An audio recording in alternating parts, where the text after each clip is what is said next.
tonight we're going to go, and I want to take you back 70 years to the year 1954.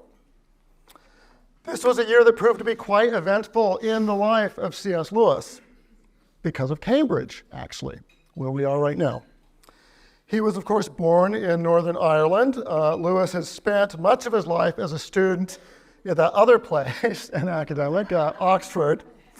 While there, he had catapulted to national and international fame, of course, as a defender of Christianity. His radio broadcast on the BBC gave hope to millions of people in Britain during World War II, and ordinary people who tuned in from all around the nation in the very dark days of World War II. His books like Mere Christianity, which came out of that, the Screwtape Letters, and his first Darwinian Chronicles reached even larger audiences in the United States. Yet Lewis's renown as a defender of Orthodox Christianity came at a price.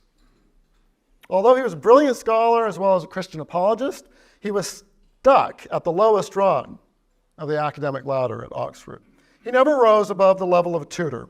In fact, he was voted down by his peers for selection as a professor, not once, but multiple times. Cancel culture existed then too. Now, being a tutor meant a heavy load of grading and interacting with students, reducing his time for writing. Worried by the early 50s by the toll on Lewis's health and also, the impact on limiting his writing, and he did an amazing amount of writing given his heavy academic load. But worried about him, his friends intervened behind the scenes and convinced Cambridge to set up a new chair of medieval and Renaissance literature just for Lewis. Lewis indicated to his friends that he was overwhelmed by their kindness and by that offer. But initially, he wasn't sure he could accept it. By now, he had deep roots in Oxford, and he didn't like change. Nevertheless, after considering it, he did finally say yes. Although he'd continued to live in Oxford on weekends and outside of term time, he agreed to leave his position as a tutor at Magdalen College, Oxford, for a professorship at Magdalen College, with an E, Cambridge. And after he made his choice, Lewis really began to look forward to the change. As he told one of his correspondents, "This new position means rather less work for rather more pay. And I think I shall like Magdalen and Cambridge better than Magdalen and Oxford. It's a tiny college, they're so old-fashioned and pious and gentle and conservative. Unlike," this is a direct quote, "the leftist, atheist, cynical, hard-boiled, huge Magdalen College in Oxford." He wrote another correspondent about the same time, "I think I shall be happy. Many of my colleagues are Christians, the new ones in Cambridge, more than was the case in my old college." Now, before Lewis officially assumed his new post, he had a task. He had to deliver an inaugural lecture for the public. The lecture took place on a Monday evening, just like tonight. Actually, not like tonight. The lecture was at 5 p.m., not 8, and it was in November, not August. And in fact, it took place on November 29th, 1954, his birthday. He delivered the lecture at 8 Mill Lane, Cambridge. Unfortunately, we're about 2 years late to visit it because they demolished it, that building, in August of 2022. And I kicked myself because Sonia and I were actually here visiting the Myers, who were doing the initial work on the properties in June of that year. Had I known they were about to demolish this, we would have gone and seen it. In fact, we probably walked by it, didn't notice it. So you can't see it, but that's what it looked like. You can go by and you can see the new building, which I don't think much of, but in any case, unbeknownst to Lewis, on that night of his lecture, a very special friend was in the audience. Originally from America, she had started writing letters to him in 1950. But now she lived in London and they had been seeing each other. Her name was Joy Davidman. By 1956, she would become known as Mrs. C.S. Lewis. It's largely thanks to Joy that we can capture the spirit of the occasion because she wrote letters about it to her friends. Lewis didn't know she was in the audience, and I'll explain that for a moment, but she was observing. So to Chad Walsh, she wrote, "It was brilliant, intellectually exciting, unexpected, and funny as heck." That's not the word she used. The hall was crowded, and there were so many capped and gowned dons in the front rows that they looked like a rookery. Instead of talking in the usual professorial way about the continuity of culture, the value of traditions, etc., he, Jack, or C.S. Lewis, announced that old Western culture, as he called it, was practically dead, leaving only a few scattered survivors like himself, that the change to the age of science was a more profound change than from the medieval to the Renaissance, or even the classical to the Dark Ages, and that learning about literature from him would be rather like having a Neanderthal man to lecture on the Neanderthal, or studying paleontology from a live dinosaur. As I remember, he ended with, "Study your dinosaurs while you may. You won't have us around for long." And then she adds, "How that man loves being in a minority, even a lost cause minority." To her ex-husband, Bill Gresham, she wrote that there was darn near, and again, she didn't use the word darn, as much fuss about Lewis's speech as there was about a coronation. Except, like I said, she didn't say darn. She went on, "I lurked modestly in the crowd and didn't go near him." So like I said, he didn't know she was there. "He was walled about with caps and gowns and yards of recording apparatus. I don't know how the dons liked it, but the students ate it up." They certainly did. One undergrad later told a friend of Lewis's, "We were overwhelmed. I had never heard a lecture anywhere near as exciting. We discussed it until far into the night." He added that for weeks afterwards, he'd hear people, fellow undergrads, proudly describing themselves as dinosaurs, just like Lewis. The central claim of Lewis's lecture, as Joy Davidman noted, was that the age of science changed everything. And not always for the good.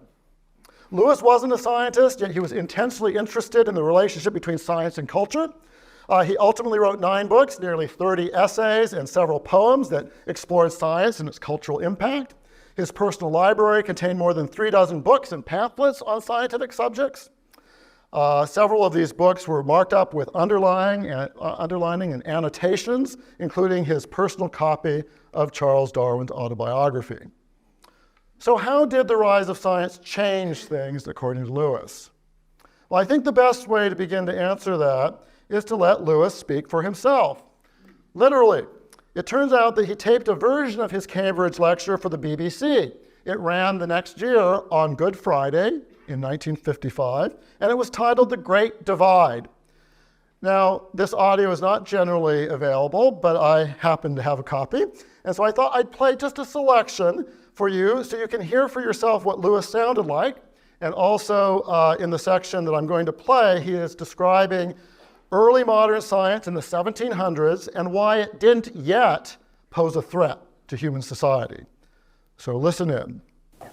Science wasn't the business of man because man hadn't yet become the business of science. It dealt chiefly with the inanimate, and it threw off few technological byproducts. When Watt makes his engine, when Darwin starts monkeying with the ancestry of man, and Freud with his soul, and the economist with everything that's his, then indeed the lion will have got out of its cage.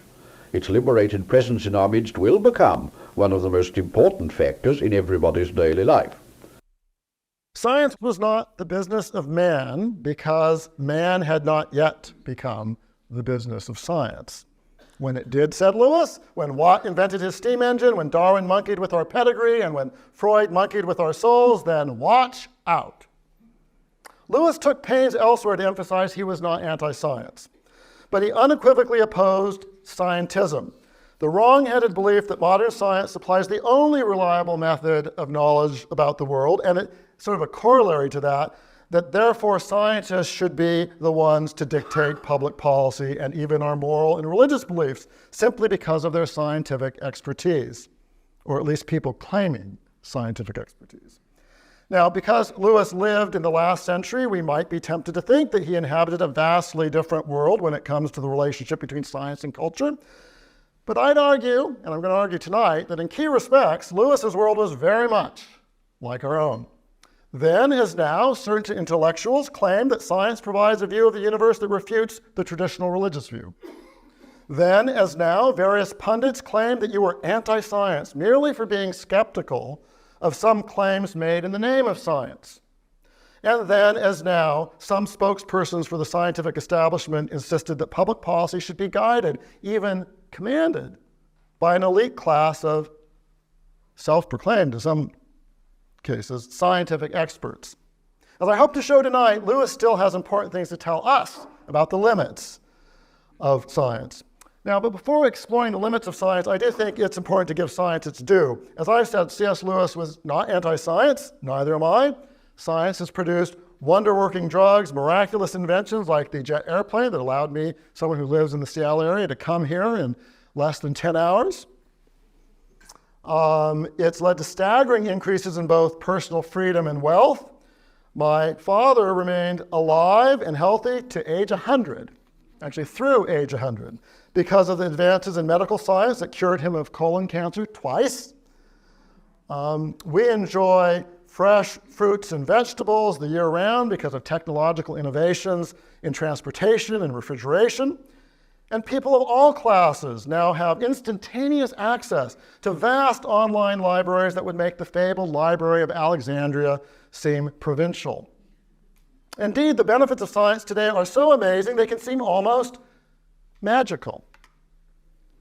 There's more to that comparison than mere whimsy. In his classic book in the late 1940s, actually in the early 1940s, The Abolition of Man, C.S. Lewis made this statement: "The serious magical endeavor and the serious scientific endeavor are twins. One was sickly and died, the other strong and throve." But they were twins. In other words, you might call science the magician's twin. That's actually my phrase, not Lewis's. I chose it as the title of the book. I edited it in 2012 about Lewis and Scientism. But it's actually entered the discussion. It's fun to see articles quoting that Lewis said, called it the magician's twin. Actually, that's my phrase. But it does come from Lewis. I mean, the underlying idea. And anyway, now at first hearing, though, if you think about it, Lewis's observation about magic and science might seem kind of odd. After all, science is supposed to be the realm of the rational, the skeptical, the objective. But the more I thought about Lewis's comparison, the more I came to the conclusion that he was absolutely right. There are connections between science and magic. There are even, I'd say, three similarities in particular that underscore just how dangerous those connections can be. First, science and magic are similar in their ability to function as alternative religions. So a magical view of reality can speak to our yearning for something beyond the daily activities of ordinary life, even in our technological age, and maybe especially in our technological age. The allure of magic in providing meaning to life can be seen in the continuing popularity of Star Wars, The Lord of the Rings, the Narnian Chronicles, The Adventures of Harry Potter, which we heard an endless concert on. I have to apologize for that. I thought when they said organ recital, sure, organ recital, that's like 30 minutes, maybe 40 minutes, not an hour and 10 minutes. In any case, well, so see, that shows the great attraction of magic in our world, that this nice Ukrainian organist, and my ancestors came from Ukraine, so I'm not dissing that, some of my ancestors, anyway, that provide an hour and 10 minutes on Harry Potter. In any case, while magical stories tantalize religious and irreligious people alike, for those without conventional religious attachments, they can provide a substitute spiritual reality. Modern science can offer a similarly powerful substitute for religion. In Lewis's lifetime, the promoter par excellence of this sort of science as religion was popular writer H.G. Wells. Wells and others fashioned Darwin's theory of evolution into a cosmic religion and creation story that Lewis sometimes called Wellsianity. It goes something like this. In a bleak and uncaring universe, the hero, life, magically appears by chance on an insignificant planet, that's Earth, against astronomical odds. Everything seems to be against the infant hero of our drama, wrote Lewis, just as everything seems against the youngest son or the ill-used stepdaughter at the opening of a fairy tale. In the words of H.G. Wells, age by age, through gulfs of time at which imagination reels, life has been growing from a mere stirring in the intertidal slime towards freedom, power, and consciousness. Through this epic struggle of survival of the fittest, man himself finally claws his way to the top of the animal kingdom. Eventually he finds godhood within his grasp, if only he will seize the moment. To quote Wells again, "We are hardly in the earliest dawn of human greatness. What man has done, the little triumphs of his present state form but the prelude to the things that man has got to do." But then, after man's moment of triumph, tragedy strikes. The sun cools, and life on earth is obliterated. In Wells' The Time Machine, the protagonist reports his vision of the dying earth millions of years hence. Thus, he says, "The darkness grew apace. A cold wind began to blow. From the edge of the sea came a ripple and whisper. Beyond these lifeless sounds, the world was silent.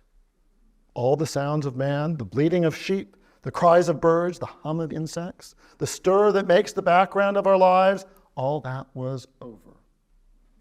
Lewis explained that he grew up believing this sort of cosmic myth of people like Wells, and continued to feel its almost perfect grandeur. Those are his words. "Even now," Lewis added, "in certain moods I could almost find it in my heart to wish that it was not mythical but true." Now, Lewis did not claim that modern science necessitated the kind of blind cosmic evolutionism promoted by H.G. Wells and others. Nevertheless, he thought that biology post-Darwin provided potent fuel for turning science into a secular religion. I say you don't need to look very far to see science being used in this same way in our lifetimes. A little over a decade ago, thousands of atheists and agnostics converged on America's capital, Washington, D.C., for what they called a reason rally.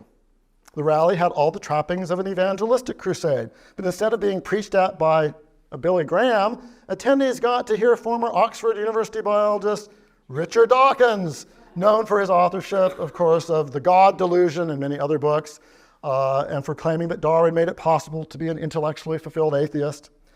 The central role Darwinian evolution continues to play for science, the science as religion crowd, is readily apparent in the Darwin Day celebrations held around the globe each year on February 12th, Charles Darwin's birthday.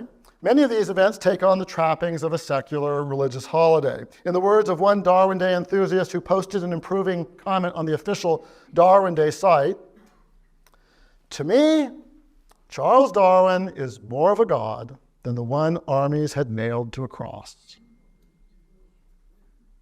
Two of the most tireless proponents of cosmic evolutionism over the past 15 years were the late Reverend Michael Dowd and his wife, Connie Barlow. They billed themselves as evolutionary evangelists. A former evangelical Christian turned Unitarian minister turned religious naturalist, Dowd was author of a book called Thank God for Evolution, the subtitle of which is How the Marriage of Science and Religion Will Transform Your Life and Our World. Dowd called his brand of cosmic evolutionism the Great Story, which he defined as humanity's sacred narrative of the material universe evolving itself.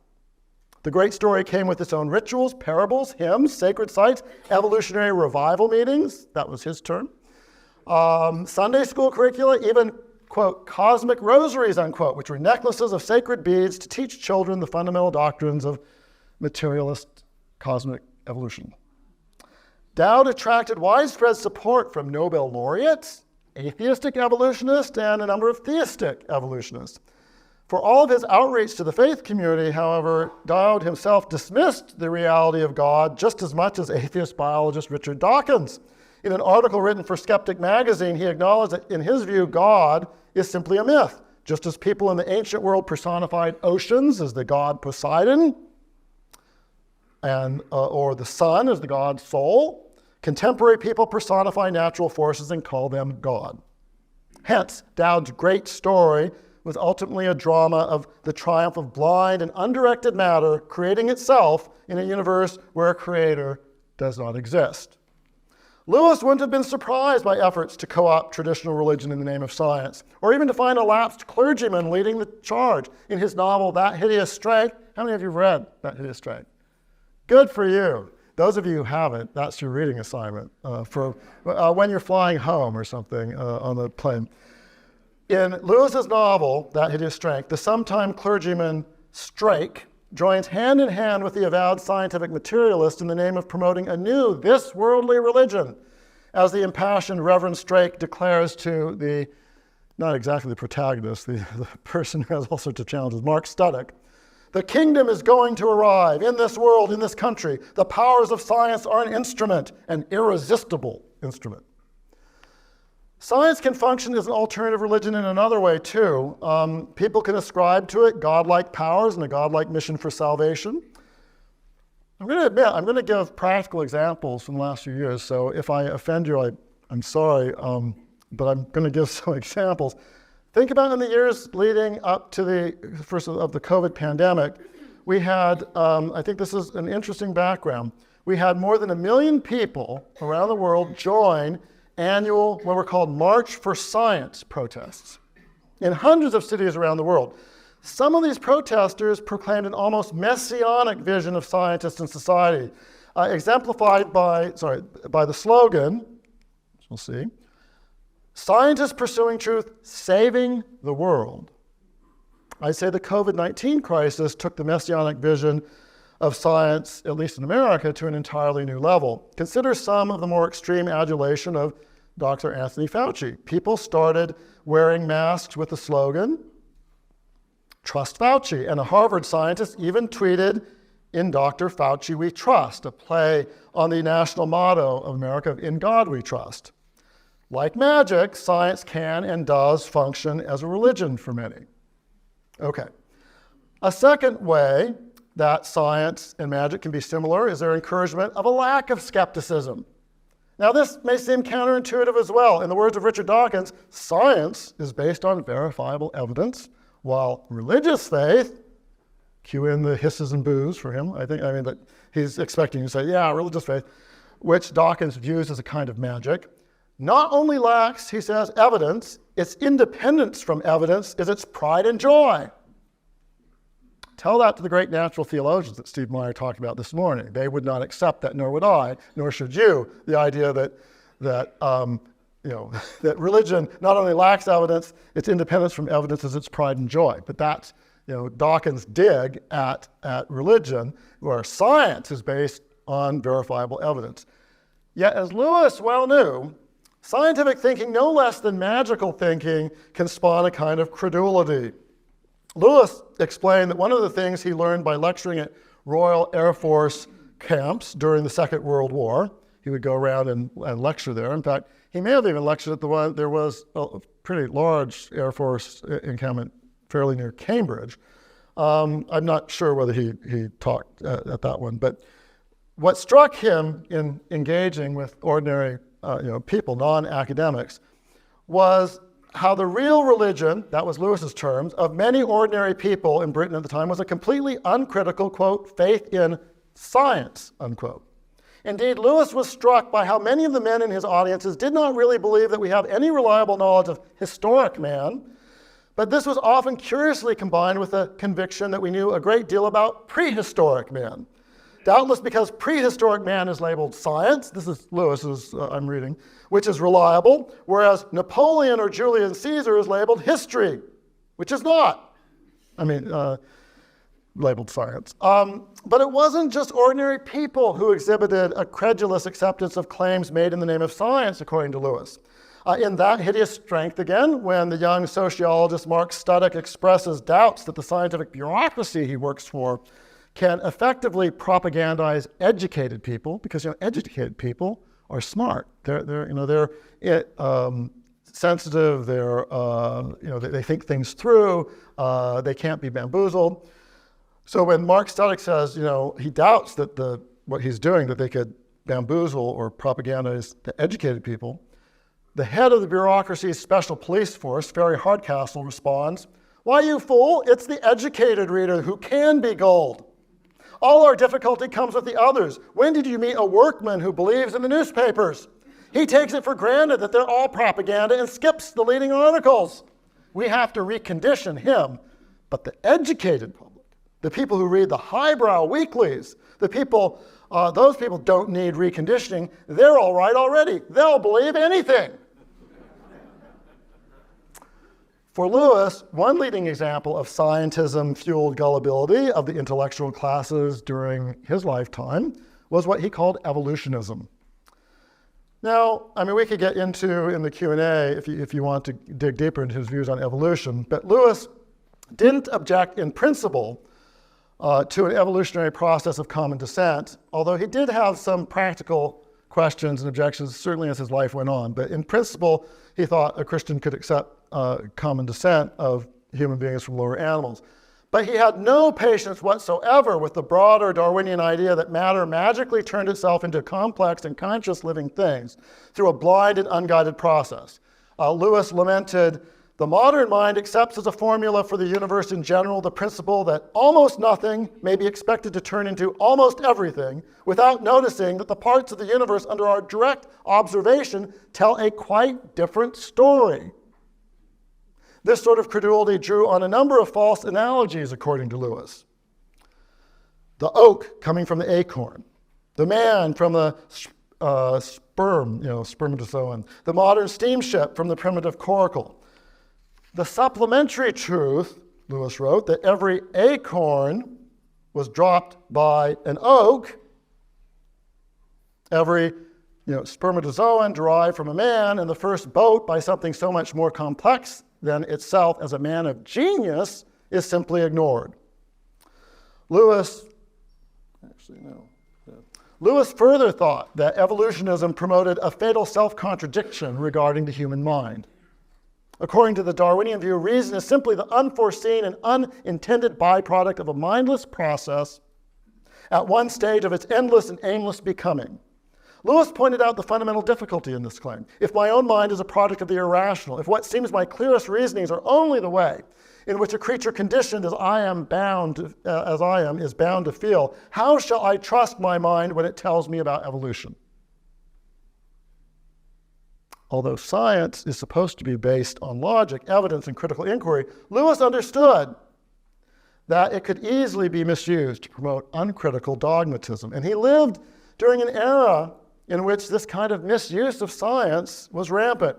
Consider the science of eugenics, the effort to breed better human beings by applying Darwinian principles of selection through imprisonment, forced sterilization, immigration restrictions, and other methods. Generally regarded today as pseudoscience, eugenics originated, as I noted on Sunday, with noted British scientist Sir Francis Galton, Charles Darwin's cousin.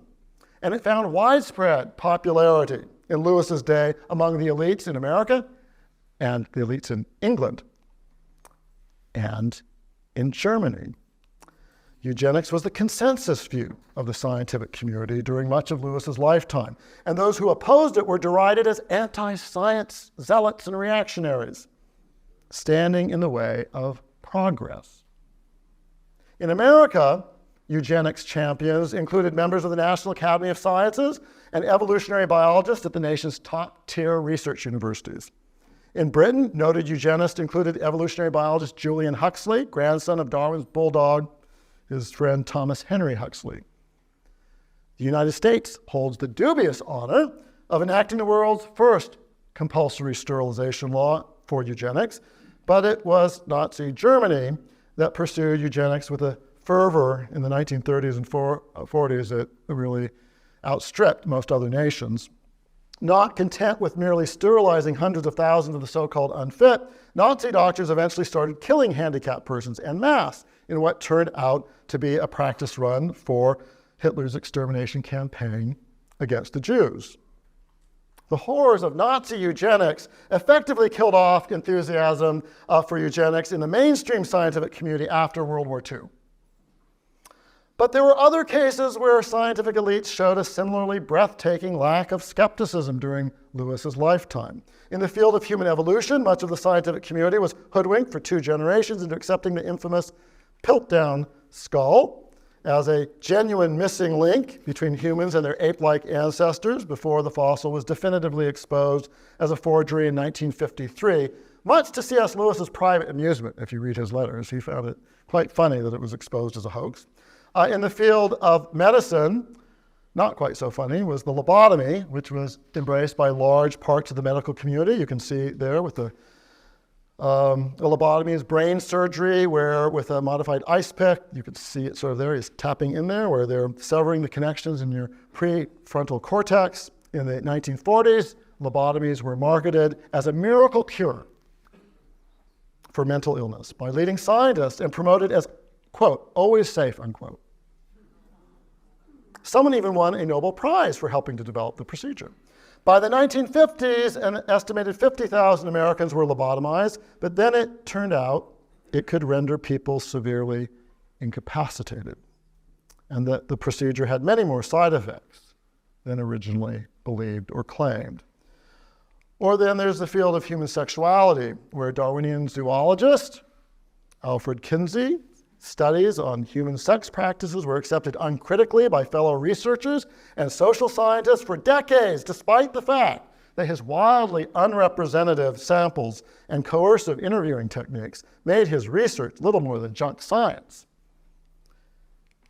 In our own day, right now, many people seem to think that computer algorithms are a step away from producing conscious thinking machines. They're not. In an age of science, Lewis knew that ordinary citizens must increasingly look to scientific experts for answers, and that would lead them to defer more and more to the scientists, letting the scientists do their thinking for them and neglecting their own responsibilities for critical thought. In Lewis's view, the increasing acquiescence of non-scientists to those with scientific and technical expertise gave rise to, by far, the most dangerous similarity between science and magic, one that threatened the future of Western civilization itself.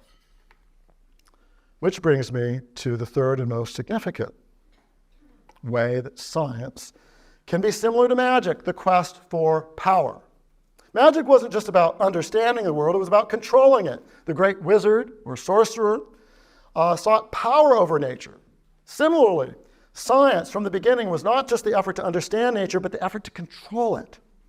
For magic and applied science alike, the problem is how to subdue reality to the wishes of men, wrote Lewis. Of course, there's a critically important difference between science and magic. Science works, while magic is relegated today to the pages of the fairy tale. Science cures diseases. Science increases food production. Science puts men on the moon and ordinary people in jet planes. Science fills our homes with computers, iPhones, and microwave ovens. Herein lies the great temptation of modern science to modern man and women.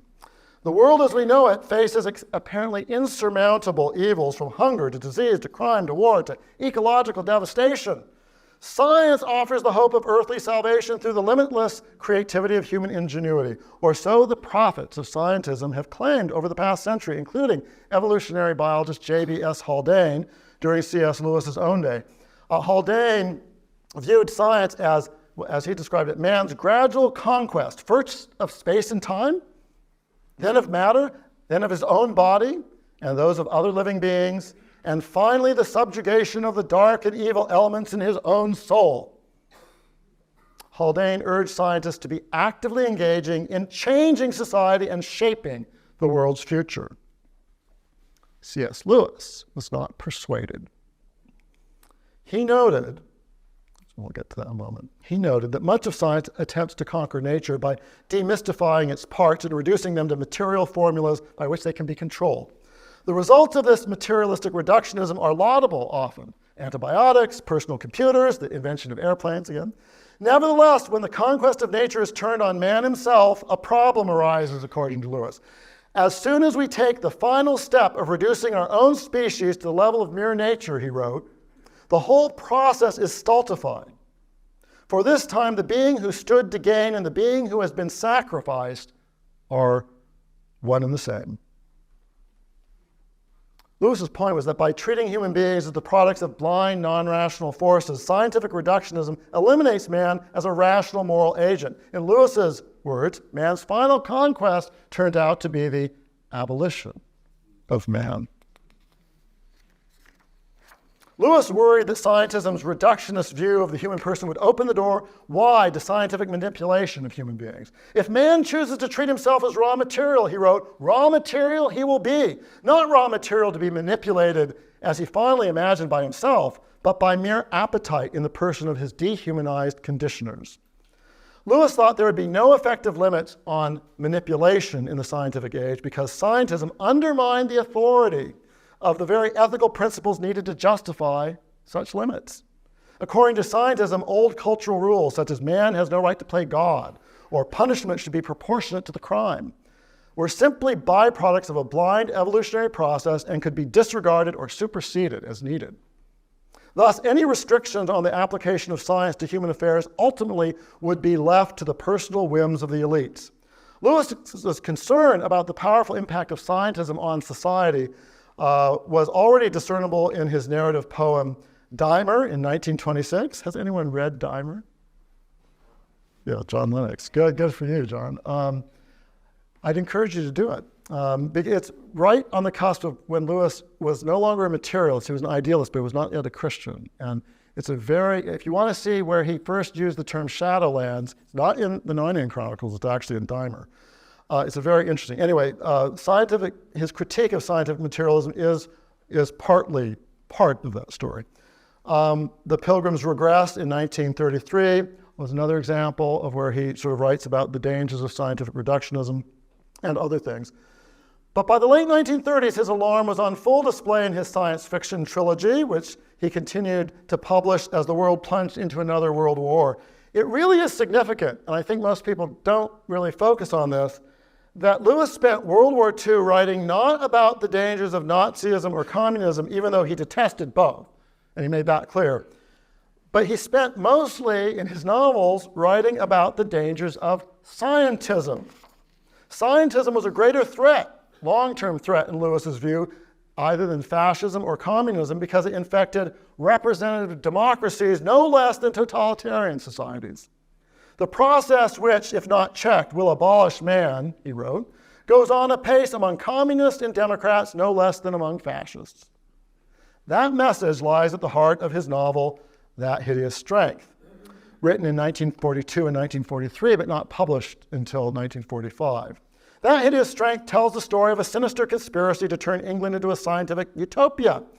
The vehicle of transformation is to be a lavishly funded new government bureaucracy with the deceptively innocuous name of the National Institute for Coordinated Experiments, or NICE for short.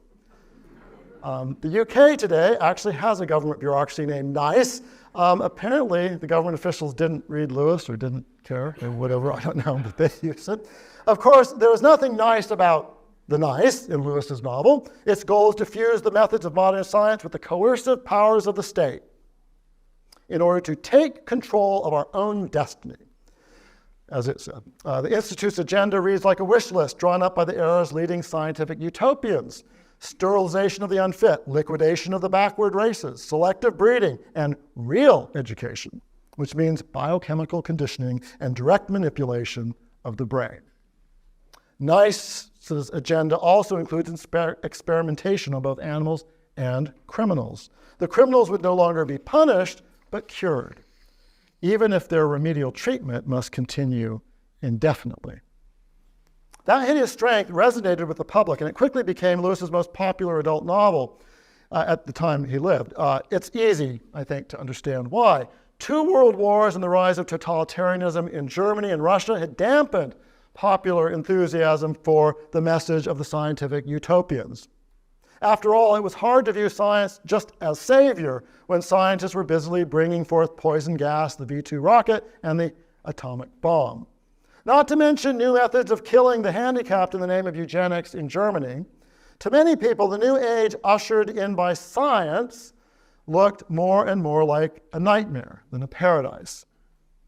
Nevertheless, after the Second World War, even the looming threat of nuclear annihilation did not prevent the renewal of the quest for social salvation through science, and scientific utopianism began a revival. At the global level, you had Julian Huxley calling for bringing about a better future by promoting scientific world humanism, global in extent and evolutionary in background, While in America, renewed optimism towards science was exemplified by icons of pop culture such as Tomorrowland in Walt Disney's Disneyland, and in my hometown, the 1962 World's Fair in Seattle, which celebrated the seemingly endless possibilities of the science-led world of Century 21. For his part, Lewis continued to sound the alarm bells about the dangers of what he variously called technocracy, or what I like better is Scientocracy. Government in the name of science that's disconnected from the traditional limits of both morality and a free society. Lewis's most compelling post-war statement on this subject came in this essay. That's a copy of the original. Willing Slaves of the Welfare State, published in the London Observer in 1958. If you haven't read it, you should. If you only read one thing by Lewis on Scientocracy, read this essay. It will help you understand a lot of things. In the essay, Lewis worried that we were seeing the rise of a new oligarchy that must more and more base its claim to plan us on its claim to knowledge. This means that they must increasingly rely on the advice of scientists till in the end the politicians proper become merely the scientists' puppets. Lewis believed that the world's desperate needs would make people all too willing to accept an omnicompetent global technocracy, even if it meant surrendering their freedoms. As he wrote, "Here is a witch doctor who can save us from the sorcerers, a warlord who can save us from the barbarians, a church that can save us from hell. Give them what they ask. Give ourselves to them bound and blindfold, if only they will. Only they will save us." Lewis did not deny that scientific knowledge may be necessary for good public policy in certain areas, but he argued that it was hardly sufficient. As he wrote in the same essay, "Let scientists tell us about sciences. But government involves questions about the good for man and justice and what things are worth having at what price. And on these, a scientific training gives a man's opinion no added value." I think Lewis's warnings about the threat of Scientocracy could have come from the latest headlines. Since the 1990s, there's been a dramatic increase in what some have called the authoritarian tone of science, exemplified by the growing use in journalism and government of various phrases that you may have heard. Science requires, science dictates, and of course, follow the science. Regardless of the issue, experts assert that their public policy positions are dictated by science, which means that anyone who disagrees with them must be anti-science. The conflicts over evolution, climate change, and COVID are all good examples. Question any part of the consensus, and one is instantly declared anti-science or even a threat to the future of the human race. The goal of this kind of rhetoric, let's be clear, is not to win by persuasion, but by silencing people. Along with the growing use of science as a trump card, we are seeing the revival of scientific justifications for eugenics under the banner of transhumanism. I can say this negatively because I'm talking about someone from Oxford, and we're in Cambridge. Sorry, John, but you studied here in Cambridge. So, Oxford philosopher Nick Bostrom argues for the transhumanist view of human nature as a work in progress, a half-baked beginning that we can learn to remold in desirable ways. Current humanity need not be the endpoint of evolution, proclaims Bostrom. Transhumanists hope that by responsible use of science and other rational means, we shall eventually manage to become post-human beings with vastly greater capacities than present human beings have. For the moment, the new eugenics is focused more on encouraging individuals to willingly breed a better race than on imposing top-down measures, but the use of science as a justification for coercion is on the upswing as well. And let's just run through a few examples. In the name of promoting biodiversity and saving the planet, the late evolutionary zoologist Eric Pianka at the University of Texas, we have a number of people from Texas here, your tax dollars paid for this guy, he urged the reduction of the Earth's human population by up to 90% and called on the government to confiscate all the earnings of any couple who has more than 2 children. Then there is the push to use technology for ever more intrusive surveillance by the state, from wacky proposals to place barcodes on people from birth, which you actually see there, to more serious proposals to create a 24-hour-a-day surveillance using unmanned drones, or the United States government's current extensive use of technology to track people's private emails and phone calls in the name of fighting terrorism or misinformation. In the area of medicine, meanwhile, decisions about medical care that once were left to patients or their families are increasingly being made by doctors, hospitals, and even the government in the name of superior scientific expertise. Parents, patients, families who disagree now find that they have little or no say over life or death decisions. If a doctor or hospital decides that your child does not merit further medical treatment, not only will you not have the power to override their decision, you may even be prohibited from seeking medical treatment for your child in another facility. Take the case of Alfie Evans in 2018 in the UK. The parents of baby Alfie wanted to pursue additional medical treatment for their son. Doctors at their government hospital refused, so they found a hospital and doctors in another country, I think it may have been Italy, I don't remember now, who are willing to provide treatment. But the government then forbade them from taking their son to the new hospital, basically imposing a death sentence on baby Alfie. It was justified as deference to medical experts, even though there were other medical experts who disagreed. And that's the truth for most of these disputes. There are often conflicting experts. And so one of the things that you have to figure out is, what does the science actually say? It may not be what the people in power say that it says. Also, in the name of science and expertise, many are abandoning their commitment to free speech. Prior to COVID, so this doesn't, I'll get to some COVID examples, but prior to COVID, you had Professor Lawrence Torricello at the Rochester Institute of Technology in the United States argued that global warming skeptics should be charged with criminal negligence. Criminal negligence. Journalist Adam Weinstein also said they should face jail, they should face fines, they should face lawsuits for raising questions about global warming. In the COVID era, of course, attacks on free speech in the name of science have grown exponentially in the name of combating misinformation. Taxpayer-funded National Public Radio in the United States all but urged licensing boards to strip medical licenses from any doctors who offered any dissenting COVID-19 opinions. Legislators in New York and California have proposed or passed bills to punish those who spread supposed misinformation. The CEO of Pfizer has branded those circulating criticisms of his company's vaccines as, quote, criminals, because they have literally cost millions of lives, unquote. And what do you do with mass murderers? Think of where that sort of rhetoric leads. Lost in current discussions is the fact that much so-called misinformation represents either sincere but false claims and erroneous claims. There is misinformation, but it's either sincere wrong information, or in a number of cases, legitimate differences of opinion held by scientists and other policy experts. And then still other pieces of so-called misinformation are actually true facts that those in charge would rather not deal with. To justify coercion in the name of science, Lewis pointed out in That Hideous Strength that you often may have to dehumanize your targets.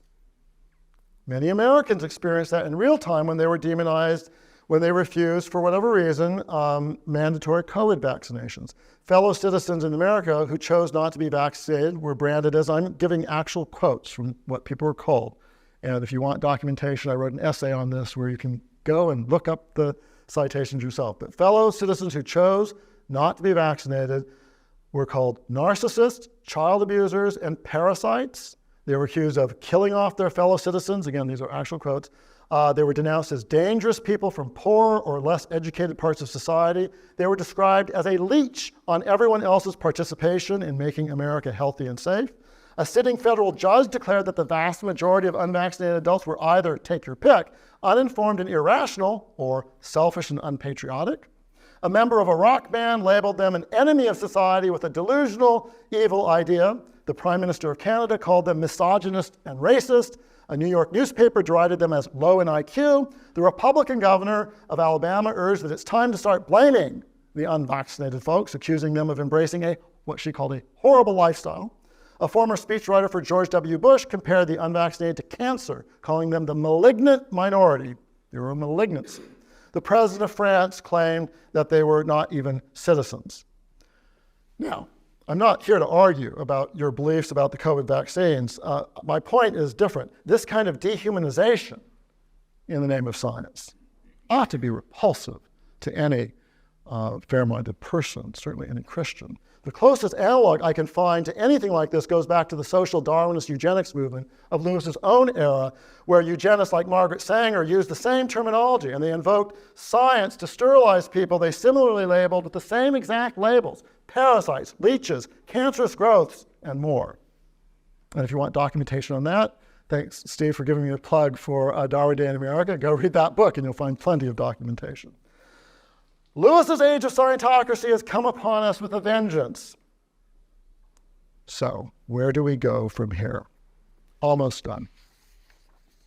In The Abolition of Man, Lewis expressed his hope for that a reformation of science could be brought about by scientists. But he made clear that the task was too important to be left to scientists alone.